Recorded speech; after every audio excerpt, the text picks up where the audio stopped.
카타르가 뭘 노리고 월드컵을 그렇게 개최를 하려고 애를 썼을까? 카타르라는 나라는 되게 작은 나라예요. 네.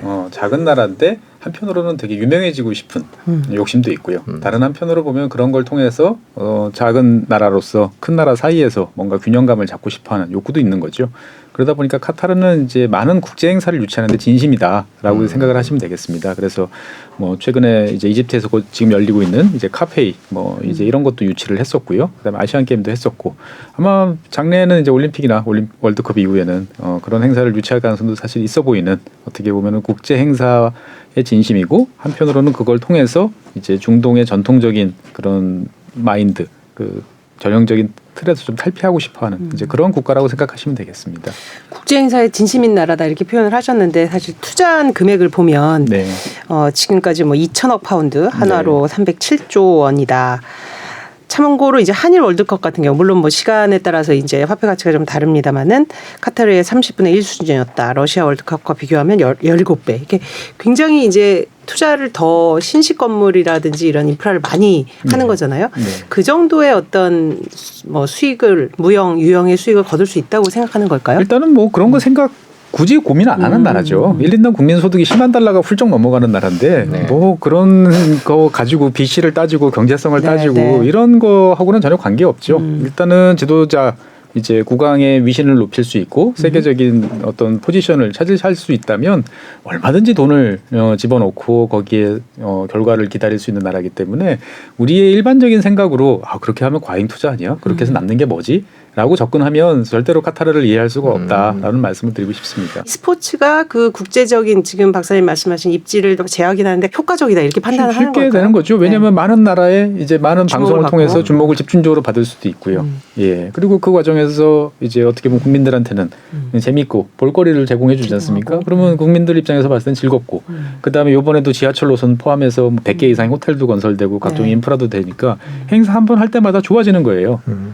거부할 이유가 아무것도 없는 거고 그렇죠. 대외적으로 봤을 때도 뭔가 이 행사 누가 개최하지? 되게 애매한데? 그러면은 어떨 때 보면 유치 경쟁이 치열할 때도 있지만 가끔은 또 누구도 하기 애매할 때가 있잖아요. 그럴 때 카타르가 우리가 할게 라고 나서면 선뜻 다들 고마워하는 거고. 예. 그래서 이번에 인프라 말씀하셨는데 사실 그동안 이제 고질적으로 어떤 아시안 게임이나 동계올림픽 하면 투자는 엄청 하고 그게 이제 외딴섬처럼 남아가지고 오히려 네. 굉장히 지자체의 부채로 앉는 그런 문제가 있었는데 카타르는 오히려 이제 도시국가 같으니까 오히려 지금 지은 것을 최대한 또 활용할 수 있다는 그런 해석도 내놓더라고요. 그러니까 이제 뭐 카타르 입장에서 봤을 때는 이제 여러 가지로 이제 하고 뭐 해야 될 일 빨리 땡겨 사는 것도 있고 그다음에 아까 말씀드렸다시피 이제 그러한 뭐 이 경제성이 얼마나 나올까 이런 거에 대해서 이제 크게 구애받지 않는 거죠. 그러니까 뭐 처음에 당초 제안했던 거는 이제 월드컵을 이제 그 여름철에 네. 이제 하는데 실내 경기장을 짓겠다. 그래서 에어컨 틀어서 시원하게 하겠다라고 하다가 그거는 너무 좀 이제 너무 무리스러운 거고 그거와 관련된 여러 가지 비판도 있을 테니까 차라리 시기를 조정을 하자. 그래서 이제 11월 달 월드컵이라는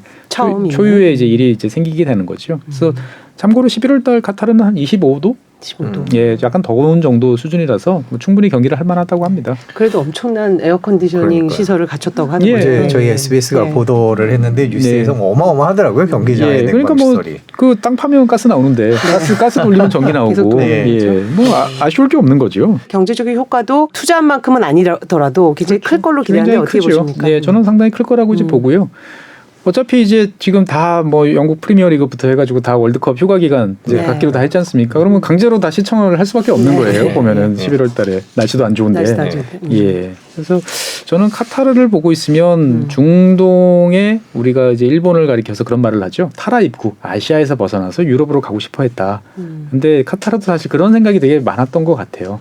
근데 자존심을 굽히거나 뭐 비굴하게 이제 가는 게 아니고 나름대로의 독자성을 유지를 하면서 이제 어떻게 보면 중동의 답답함 그런 보수적인 상황을 나름대로 해석을 해서 미래 상황에 대응하는 이제 그러한 국가다라고 저는 생각합니다. 모던한 이미지가 되게 강한 이제 그런 곳이다 정도 이미지. 그다음에 네. 이제 아까 말씀드렸던 복잡 다단한 네. 그런 네. 외교 관계를 가지고 있는 나라 정도 그리고 우리 입장에서 봤을 때는 가스를 네, 정말 중요한 나라. 예, 제일 많이 수입하는 우리가 잘 지내야 되는 네. 그런 나라라고 보시면 되겠습니다. 아랍에미리트 같은 경우에도 그런 고층 빌딩들을 짓기 위해서 정말 많은 동남아에서 외국인 노동자들이 왔고 열악한 환경 때문에 많이 목숨을 잃기도 했다 이런 보도들이 있었고 네. 카타르도 크게 다르지 않다. 네, 맞습니다. 특히 이번 경기장 건설에서 경기장 건설 과정에서 이제 얘기했던데. BBC를 비롯한 많은 외신들이 네. 가장 이제 비난을 했던 것이 이제 그러한 사항이죠. 예. 그런데 이제 뭐 카타르는 우리는 그러면 아무것도 할 수 없는 나라인데 라고 하는 거고 이제 단지 이제 그런 사고 발생에 대해서 이제 주의를 기울이겠다, 신경을 쓰겠다, 라고 이야기는 하지만 이제 그것이 어떻게 이제 진행되는지는 이제 아무도 이제 챙기지 않는 거죠. 월드컵이라는 행사가 끝나고 난 다음에 뭐 카타르에서 또 뭐 어떤 고층 빌딩이라든지 뭔가를 지을 때 어떤 일이 벌어지는지에 대해서 국제사회가 과연 관심을 기울일까 생각을 해보면 또 그렇지는 않을 것 같아요.